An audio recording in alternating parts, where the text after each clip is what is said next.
മോദിയുടെ ഇന്ത്യ സാധാരണക്കാരുടെ ഇന്ത്യ അല്ലെന്ന് വീണ്ടും വീണ്ടും തെളിയിക്കപ്പെട്ടുകൊണ്ടേയിരിക്കുകയാണ്. അവസാനം പ്രസിദ്ധീകരിക്കപ്പെട്ട ലോക അസമത്വ റിപ്പോർട്ട് വികസിത ഭാരതം എന്ന സംഘപരിവാർ ശക്തികളുടെ വാദമുഖങ്ങൾക്കുള്ള കനത്ത പ്രഹരമാണ് ഏൽപ്പിച്ചിരിക്കുന്നത്. ലോകത്തിലെ ഏറ്റവും അസമത്വം നിറഞ്ഞതും താഴ്ന്ന വരുമാനമുള്ളതുമായ രാജ്യമായി ഇന്ത്യ അവിരാമം തുടരുന്നതായാണ് ഈ റിപ്പോർട്ട് പറയുന്നത്. അസമത്വം അവസാനിപ്പിക്കുന്ന കാര്യത്തിൽ സമീപ വർഷങ്ങളിൽ കാര്യമായ ചലനമൊന്നും ഇന്ത്യയിൽ ഉണ്ടായിട്ടില്ലെന്ന ലോക അസമത്വ റിപ്പോർട്ട് 2026 വെളിപ്പെടുത്തൽ കഴിഞ്ഞ 11 കൊല്ലമായി രാജ്യം ഭരിക്കുന്ന നരേന്ദ്രമോദി സർക്കാരിന്റെ എല്ലാ PR വർക്കുകളെയും അപ്പാടെ റദ്ദാക്കുന്നതാണ്.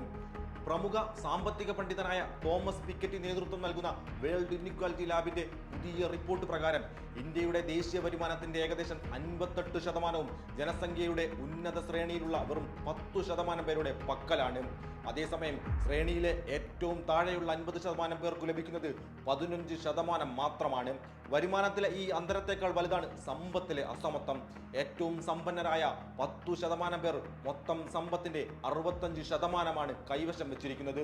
അതിൽ തന്നെ ഏറ്റവും ഉന്നതരായ 1% വരുന്ന അതിസമ്പന്നരുടെ കൈകളിലാണ് സമ്പത്തിന്റെ ഏകദേശം 40%. അതായത് നിങ്ങൾ ഒരു 100 പേരുള്ള ബർത്ത്ഡേ പാർട്ടിയിൽ പങ്കെടുക്കുകയാണെന്ന് കരുതുക. 100 പേർക്കുള്ള 100 പീസുകളായി കട്ട് ചെയ്ത ഒരു കേക്ക് അവിടെയുണ്ട്. ഓരോരുത്തർക്കും ഒരു കേക്ക് എന്നതല്ലേ നീതി. എന്നാൽ ഇന്ത്യയിലാണെങ്കിൽ അത് അങ്ങനെയല്ല. നല്ല കോട്ടും സ്യൂട്ടും ഇട്ട് വരുന്ന ഒരു സമ്പന്നന് ആ കേക്കിന്റെ 40 പീസ് കൊടുക്കും. കുറച്ചുകൂടി തിളക്കം കുറഞ്ഞ വസ്ത്രമിട്ട് വരുന്ന 9 പേർക്ക് അതിന്റെ 25 പീസ് കേക്ക് കൂടി നൽകും. ശിഷ്ടം വരുന്ന 35 പീസ് കേക്കുകൾക്ക് ബാക്കിയായ 90 പേർ വീതിച്ചെടുക്കേണ്ടി വരുന്ന നീതിയും നെറിയുമില്ലാത്ത ഒരു ബർത്ത്ഡേ പാർട്ടിയായി നമ്മുടെ രാജ്യം മാറിയിരിക്കുന്നു എന്ന ചോദ്യം ഈ റിപ്പോർട്ട് ആവർത്തിക്കുകയാണ്. ഇന്ത്യയിൽ മാത്രമല്ല ലോകമാകെ അസമത്വം വളരെ ഉയർന്ന തലത്തിൽ തുടരുന്നുവെന്നാണ് ഡേറ്റയിൽ നിന്ന് ലഭിക്കുന്ന ഏറ്റവും ശ്രദ്ധേയമായ വസ്തുത. ലോകത്തിലെ 60,000-ഓളം വരുന്ന ശതകോടീശ്വരന്മാർ, അതായത് ലോക ജനസംഖ്യയുടെ 0.001% പേരാണ് മനുഷ്യവംശത്തിന്റെ പകുതിയോളം സമ്പത്ത് നിയന്ത്രിക്കുന്നത്. എന്നു മാത്രമല്ല അത് ഓരോ വർഷം കഴിയുമ്പോഴും കുറഞ്ഞെണ്ണം ആളുകളിലേക്ക് കൂടുതൽ സമ്പത്ത് കേന്ദ്രീകരിക്കുന്ന പ്രവണത വർദ്ധിക്കുന്നതായും ഈ റിപ്പോർട്ട് ചൂണ്ടിക്കാട്ടുന്നുണ്ട്. 1990 മുതൽ ശതകോടീശ്വരന്മാരുടെയും ലക്ഷാധിപതികളുടെയും സമ്പത്ത് പ്രതിവർഷം ഏകദേശം 8% എന്ന നിരക്കിലാണ് വളർച്ച രേഖപ്പെടുത്തിയിരിക്കുന്നത്. ഈ വളർച്ചാ നിരക്ക് ജനസംഖ്യയുടെ താഴെത്തട്ടിലുള്ള പകുതി ആളുകളുടെ വളർച്ചാ നിരക്കിന്റെ ഇരട്ടിയാണ്.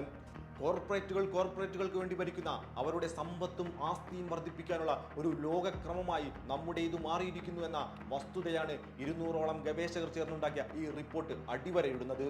ജനാധിപത്യപരമായ ഒരു പുതിയ ലോകമുണ്ടാകണമെങ്കിൽ വിഭവങ്ങൾക്ക് മേലുള്ള നീതിയുക്തമല്ലാത്ത ഈ അസമത്വം എത്രയും പെട്ടെന്ന് അവസാനിപ്പിച്ചേ തീരുമെന്ന തിരിച്ചറിവാണ് ഈ റിപ്പോർട്ട് നമുക്ക് നൽകുന്നത്.